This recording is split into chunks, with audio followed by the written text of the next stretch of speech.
Welcome back. We've been speaking about flows with EPFR's Cameron Brandt. We're now joined by Kaustubh Belapurkar, the Director of Fund Research at Morningstar. Good morning, Kaustubh. Thank you very much for joining us.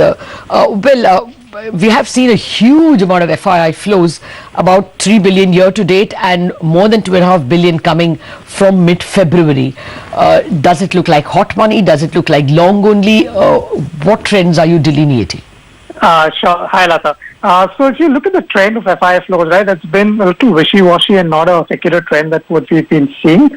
There has been a fair bit of money that clearly has come in, sort of mid-February onwards, and we think it's more of a I wouldn't call it hot money, but there's a little bit of a creeping up of allocations that's happening on the India amongst the emerging market and the Asia Pacific funds. So if you look at the flows, we won't see much, large inflows coming in from an India dedicated fund or an ETF. It's largely increasing allocations from some of the emerging market and APAC funds. Okay. Kaustubh, hi, good morning. What about mutual fund equity flows? In the month of February, it was just about 5,000 odd crores, a big slowdown compared to what we've seen in the past. What's your prognosis now? Yeah, so I'm not entirely surprised that there's been a slowdown on a couple of factors, right? So one is obviously we have the election overhang that's come in, and so investors have been taking a little slow over the last 2 to 3 sort of months, and it has been increasingly kind of slowing down. So I'm not completely surprised by that. The other thing to understand is also the fact that this is typically tax planning time, and I won't be surprised that some of this money gets replaced by money going to ALSS in the month of March. So that will also kind of prop up the flows in the month of March. So again, I think it's a short-term thing. Investors should come back. It's probably some fatigue because of market volatility, but the SIP flows still continue to be a healthy tick above 8,000 crores, which is definitely a positive sign. Okay.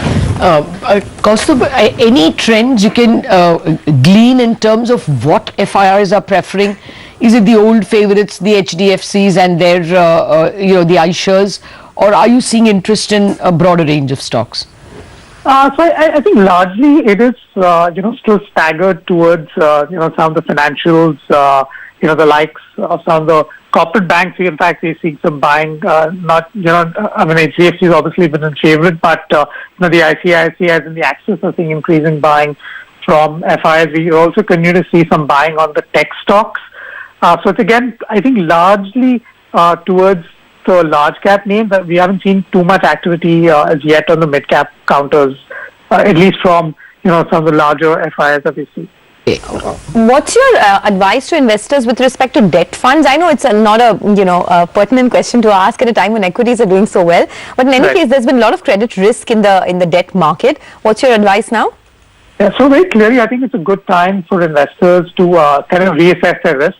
I mean, we've had a couple of situations, ILFS, DHFL, where there's obviously been some stress in the markets and investors have been spooked. I would say that every investor should go back to the drawing board and think about, these risks exist. Am I agreeable to, kind of take on these risks for high yields? If the answer is no, you're kind of spooked with these risks, then I would say get into the more government or AAA rated sort of, funds that invest into those. But if you don't mind taking on some element of risk to get a high yield, then you can stay invested in some of the, high yielding instrument, sort of funds. All right. We'll leave it at that, Kaustubh. It's a pleasure speaking with you. Thank you very much for joining us in the conversation. Well, we just have a few minutes before we have the pre-opening